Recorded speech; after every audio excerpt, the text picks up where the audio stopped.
Hello everyone, and welcome back to Coding Camp. Before we begin, I want to tell you that this video is a little different from our regular Python course. This is not an official part of the course syllabus. Instead, it's a special bonus video where we are going to create our own Python game from scratch. The reason I'm making this video is because learning Python becomes much more fun when you use it to build real projects. And what could be more exciting than creating your own game?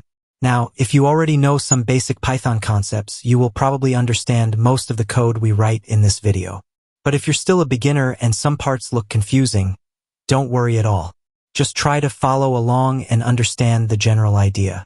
As we continue our Python course and learn more concepts, you'll come back to this project and everything will start making much more sense. So sit back, open your laptop, and let's build our very own snake game using Python and Pygame.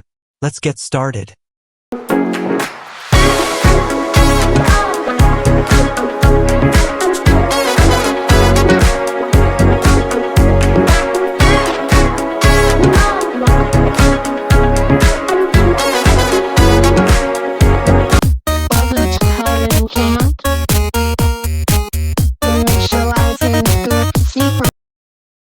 Before we start writing the code, let's first understand the logic behind the snake game. Every game follows a set of rules and logic, and snake game is actually much simpler than it looks. First, we have a snake that starts in the middle of the screen. The player controls the snake using the arrow keys. When the player presses an arrow key, the snake moves in that direction. Next, we place a piece of food somewhere on the screen at a random position. The main goal of the game is simple. Move the snake and eat the food. Whenever the snake touches the food, three things happen. The score increases. The snake becomes longer. The new food item appears at another random location.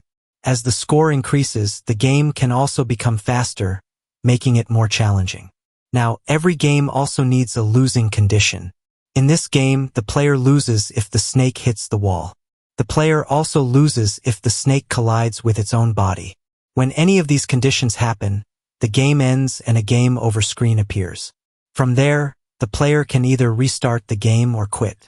So if we summarize the entire logic, it looks like this. Create the snake. Create food at a random position. Move the snake using keyboard input. Check if the snake eats food. Increase score and snake length. Check for wall collisions. Check for self-collisions. Show game over when the player loses. Allow restart or quit. That's the complete logic of our snake game. Now that we understand how the game works, let's start building it step by step using Python and Pygame. Before we install Pygame, let's quickly understand one important thing. What is a module? A module is simply a collection of pre-written code created by other programmers that we can use in our own projects. Instead of writing everything from scratch, we can import a module and use its features. Python already comes with many built-in modules, and we can also install additional modules whenever we need them. Now you might be wondering, why do we need Pygame? Well, Python by itself is mainly designed for writing text-based programs. For example, if I write print hello world, Python will simply display text on the screen. But what if we want to create a game? What if we want to draw a snake, move it with the keyboard, play sounds, show scores, or detect collisions?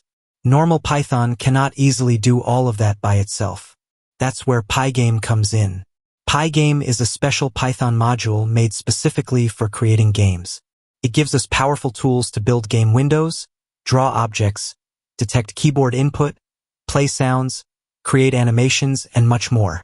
With Pygame, we can create game windows, draw shapes and images, move characters and objects, detect keyboard and mouse input, play music and sound effects, create animations, build complete games.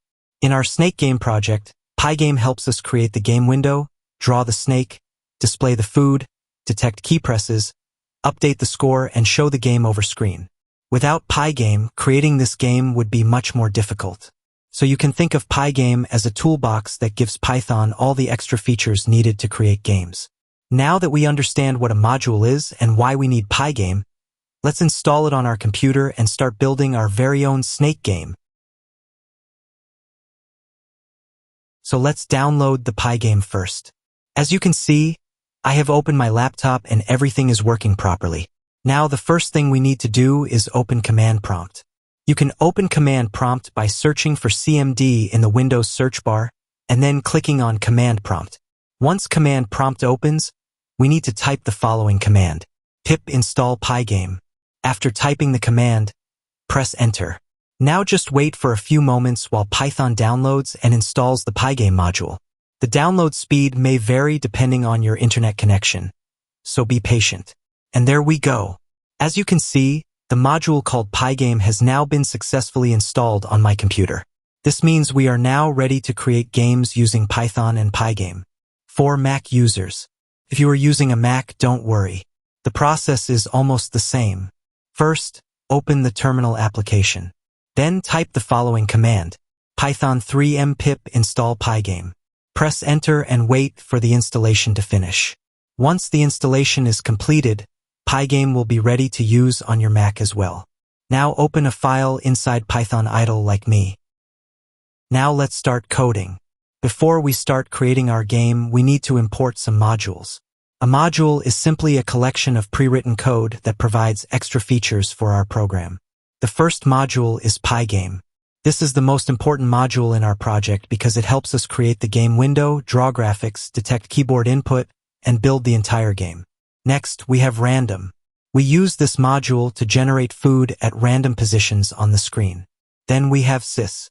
This module helps us completely close the game when the player chooses to quit. And finally, we have OS. This module helps us work with files. In our game, we use it to save and load the high score. Section 2, Initializing Pygame. Pygame.init. After importing the modules, we need to initialize Pygame. This line activates all the Pygame systems and prepares them for use. Think of it like turning on a computer before using it. Without this line, many Pygame features such as graphics, fonts, and keyboard input may not work correctly. So this line is one of the most important lines in any Pygame project. Now let's create our game window. First, we create 3 variables. The width variable stores the width of the game window, which is 600 pixels. The height variable stores the height of the game window, which is 400 pixels. And the block variable stores the size of each snake block and food block, which is 20 pixels. After that, we use these values to create the game window. Screen equals Pygame, displayed at set_mode, width, height. This line creates a window that is 600 pixels wide and 400 pixels tall. Then we give our game window a title. Pygame.displayed at set_caption, snake game. When the game starts, this title will appear at the top of the window.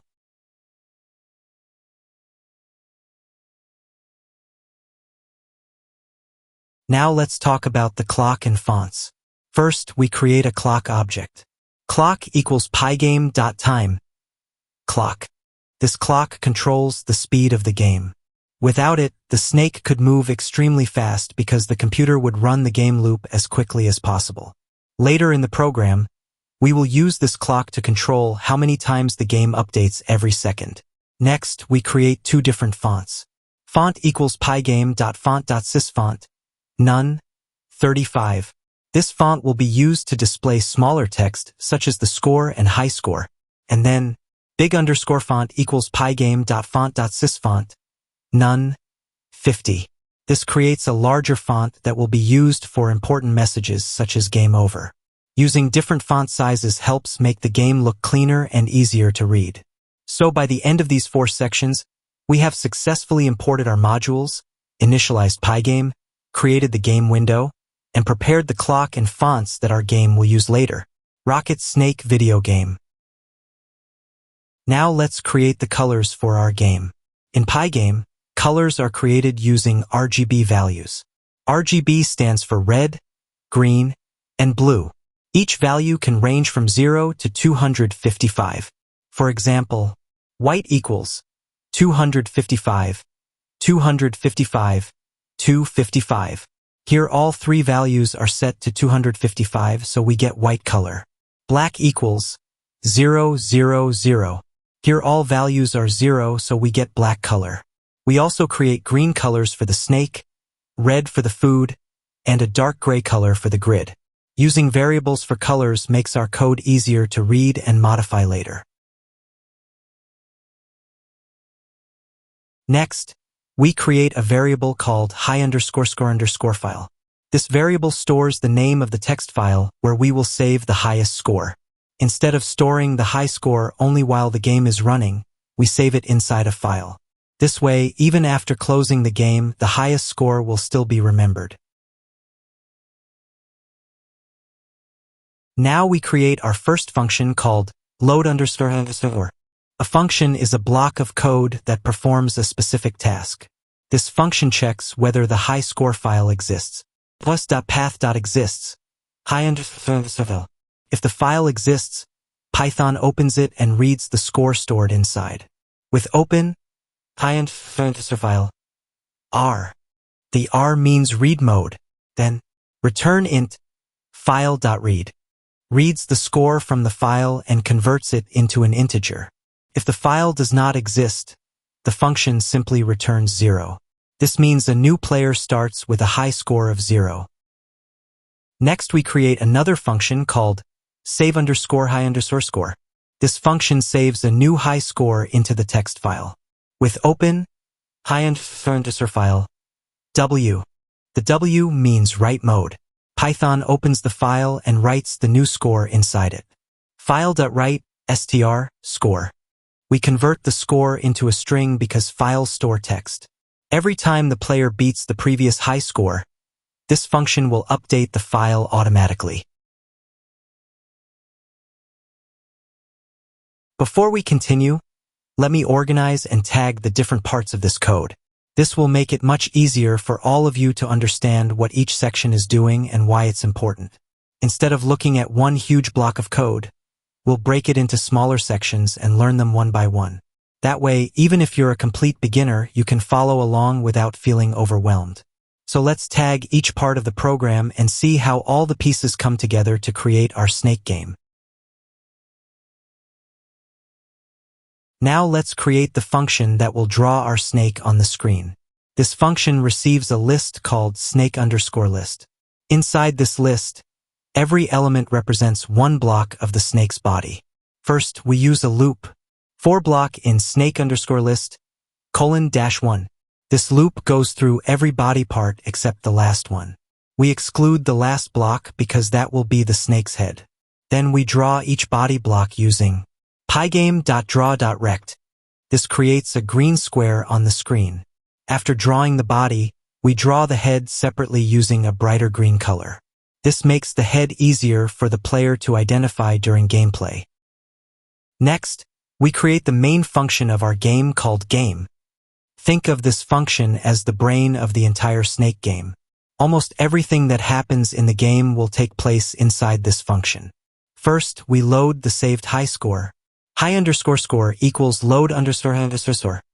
This retrieves the highest score stored in our text file. Then we start an infinite loop. While true, this loop allows the game to restart whenever the player presses the restart button. Instead of closing the game and opening it again, the program simply starts a fresh game inside this loop. Before starting a new game, we need to reset all our game variables. First, we place the snake in the center of the screen. X equals width //2. Y equals height //2. Since our screen is 600 by 400 pixels, dividing the width and height by 2 gives us the center position. Next, we set the movement values. dx equals 0. dy equals 0. These variables control the snake's movement speed and direction. At the beginning, both are 0 because the snake is not moving yet. Then we create the snake list. Snake equals. This list will store every body segment of the snake. Next, length equals 1. The snake starts with a length of 1 block. Score equals 0. The player's score starts at 0. Now we generate food at a random location.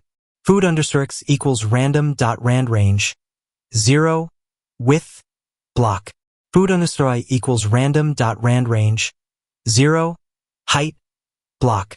The food can appear anywhere inside the game area. The block value makes sure the food always appears aligned with the grid. Finally, game_over equals false. This variable keeps track of whether the game has ended. At the beginning of a new game, the player is still alive, so the value is false.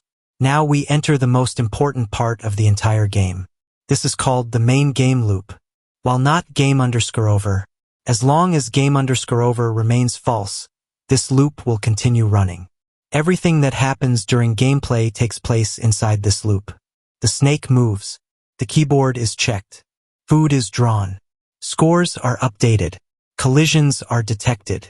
The screen is refreshed again and again. This loop runs many times every second, creating the illusion of smooth movement. When the snake hits a wall or collides with itself, the variable game_over becomes true. At that moment, the loop stops running and the game over screen appears. Inside the game loop, we first check for player input. For event in pygame.event_get, Pygame stores all keyboard and mouse actions inside an event queue. This loop reads those events one by one. First, we check whether the player closed the game window.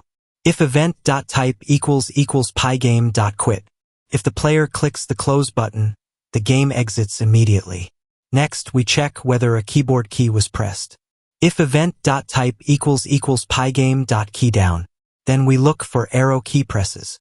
For example, if event.key equals pygame.k_left, means the player pressed the left arrow key. We then change the movement direction. dx equals block, dy equals 0, which makes the snake move left. The same logic is used for right, up, and down. You may also notice conditions like and dx equals 0. These prevent the snake from instantly reversing into itself. For example, if the snake is moving right, it cannot immediately move left. This makes the gameplay work correctly and prevents accidental self-collisions. Now it's time to move the snake. X plus equals dx. Y plus equals dy. The variables x and y store the current position of the snake's head. The variables dx and dy store the movement direction. If dx is 20, the snake moves right. If dx is minus 20, the snake moves left. If dy is 20, the snake moves down. If dy is minus 20, the snake moves up. Every time the game loop runs, we add these values to the snake's position. This creates the movement effect on the screen. Next, we check whether the snake hits a wall. If x less than 0, means the snake moved beyond the left wall. X equals width, means it moved beyond the right wall. Y less than 0, means it moved above the top wall. Y equals height, means it moved below the bottom wall. If any of these conditions become true, we set game_over equals true, which ends the game. Before drawing a new frame, we clear the old frame. Screen.fill, black, fills the entire screen with black color. This prevents old drawings from staying on the screen and creating visual glitches. Now we draw the grid. The first loop draws vertical lines. For I in range, 0, width, block, moves across the width of the screen and draws lines every 20 pixels. The second loop draws horizontal lines. Together, these lines create the grid pattern that makes the game look cleaner and helps align the snake and food. Next, we display the score and high score. Font.render converts text into something that can be displayed on the screen. First, we create score 0, and then high score 100, or whatever value is stored. Finally, screen.blit places the text on the game window. The first score appears at position 10, 10. The high score appears slightly below it at 10, 40. Now we draw the food. The food is simply a red square. Pygame.draw.rect creates a rectangle. The position comes from food_x and food_y. Since the width and height are both block, the food occupies exactly one grid square. This makes it perfectly aligned with the snake. Now we update the snake's body. First, we add the current head position into the snake list. Snake.append AX, Y. This means every time the snake moves, its new position is added to the list. But if we keep adding positions forever, the snake will become infinitely long. That's why we check. If len snake length. If the snake becomes longer than its allowed length, we remove the oldest body segment. Del snake 0. This creates the illusion that the snake is moving forward. Next, we check whether the snake hits its own body. We loop through every body segment except the head. Snake, :1. Then we compare each body segment with the head position. If they become equal, block equals x, y, it means the snake has collided with itself. In that case, game_over equals true, and the game ends. Now it's finally time to draw the snake. We call the function we created earlier, draw_snake. Snake. This function draws every body block and the snake's head. Since we already explained the function earlier, now we simply use it whenever we need to display the snake. Next we check whether the snake has eaten the food. If the snake's head position becomes exactly equal to the food position, x equals food_x and y equals food_y, then the food has been collected. After eating food, we immediately generate a new piece of food. The random module selects a new location somewhere on the screen. This makes the game continue indefinitely. Now we reward the player. Every time food is eaten, length plus equals 1 increases the snake's length by 1 block, and score plus equals 10 increases the player's score by 10 points. This gives the player a reason to keep collecting food. After drawing everything, we refresh the screen. Pygame.display.update displays all the changes we made during this frame. Then, clock.tick 10 plus score //20 controls the game's speed. The snake starts at a speed of 10 frames per second. As the score increases, the game gradually becomes faster and more challenging. When the player loses, the main game loop stops. Now we enter a new loop called the game over loop. Everything inside this loop runs only after the game ends. Here we create all the text shown on the game over screen. We display game over, your score, high score, press R to restart, press Q to quit. This gives the player information and options after losing. Next, we place all of these text elements onto the screen. The different positions help keep the game over screen organized and easy to read. Now we give the player two choices. If the player presses pygame.candersor, the game restarts. This works because setting game_over equals false exits the game over loop and returns to the beginning of the game. If the player presses pygame.candersor, the game closes completely. Finally, we call the game function game. This single line starts the entire snake game. Without this line, Python would create all the functions but never actually run the game. And that's it. We have successfully built a complete snake game using Python and Pygame. Before we finish, if you find any mistakes while typing the code or if your game is not working properly, don't worry. Simply check the complete code provided here and compare it with your own code. Most of the time, the issue is just a small typing mistake, missing bracket or indentation error. So if you get stuck, come back here, check the code carefully, and you'll be able to fix it.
Alright, we've finished writing our snake game.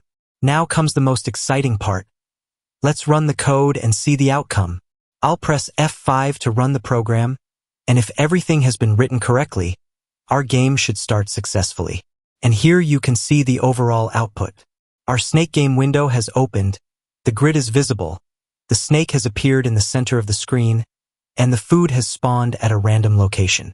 We can control the snake using the arrow keys, collect food to increase our score, grow the snake's length, and even beat our previous high score. If the snake hits a wall or collides with its own body, the game over screen appears and gives us the option to restart or quit the game. Congratulations! You've successfully created your own snake game using Python and Pygame. Thank you for watching this bonus video, and I'll see you in the next one.